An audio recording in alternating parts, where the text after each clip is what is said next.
along my journey, I found that in order to get certain insights, the different chakras were working in unison with each other, which was very fascinating. And more fascinating part is that I was made to focus. Okay, these two chakras are, this experience you are having is because of these two chakras working together. So there was a time when I would see that my Agnya chakra is working with my spleen or Swadhisthana chakra, or then my Agnya chakra is working with Manipur chakra.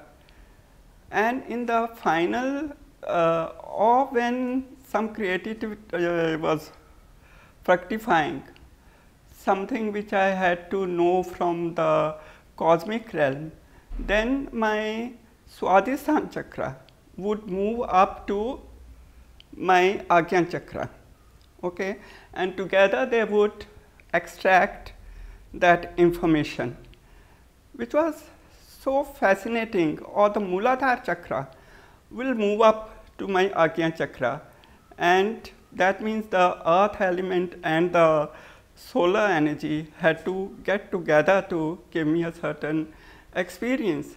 Or my Swadhisthana chakra, which is the water element and akin to the void, had to move up to the Sahasrara level to collect information from that level. So this was a big understanding, and when the final understanding had to happen, everything had to be destroyed in the body. So there were streams of lightning which was sent down, but I was well protected by energy source or the ascended masters or whatever to hold a sheaf over my shoulders, over my head, so that the bolts of energy would not disrupt my psyche, and they went through my body, silver bolts of lightning that you see, literally like rods. After that, then the earth energy, again now the sheaf shifted to my shoulders, so that when my head is, it's not affected, the energy moves in a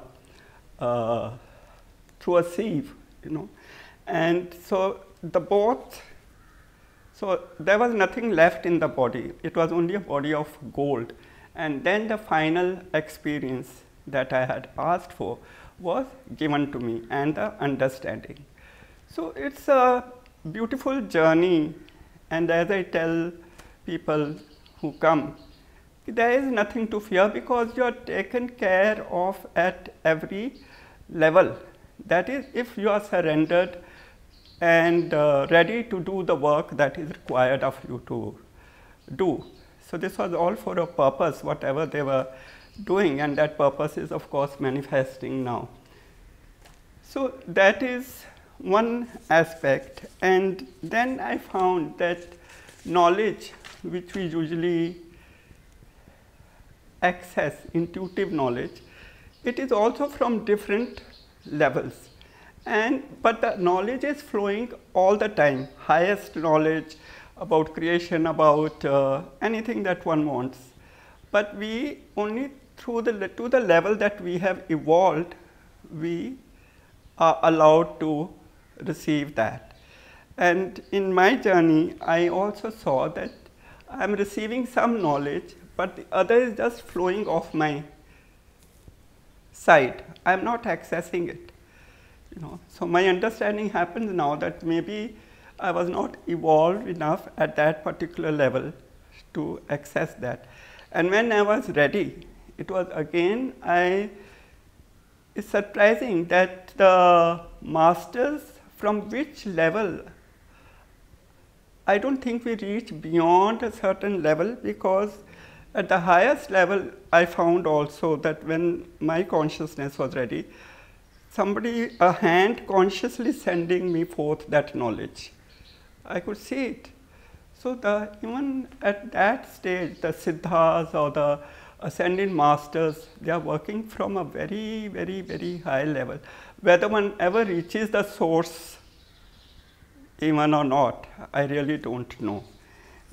And then that knowledge comes in the form of I visualized it as a bird. You know, it comes as a bird, and that's what I understand. Maybe what they call, they gave the title of Paramhansa or something. It's probably the people who are operating from that level. And another, there are so many myths that even I used to think the same thing, that when the energy is moving through my body, it's going up and then there are flowers falling on me. Inside would be very happy. Oh, gods are, it's like you see in the movies, gods are throwing flowers over you and all that. And then I would see a garland of rose coming around me. Again, I was very happy. But then I read, or what I got to understand, this is a myth that gods are throwing flowers on me. Is the energy when it is moving, it is breaking the cells of the body and throwing out even from the scalp I found, such yellow flowers coming and falling over me. And so it's just your purification that is happening. And the garland, the rose garland that I was visualizing coming around me, and since I had drawn it and understood later that it is the solar energy which the spleen chakra is accessing and then passing it through a nervous system. So it's a big learning, and a lot of myths and have been cleared, and our course is meant to decondition the conditioned mind. So all deconditioning was happening, plus all the deities that we have, all the gods, or the Shiva or Ganpati, Saraswati, Lakshmi, what are they? So a big understanding happened on all that.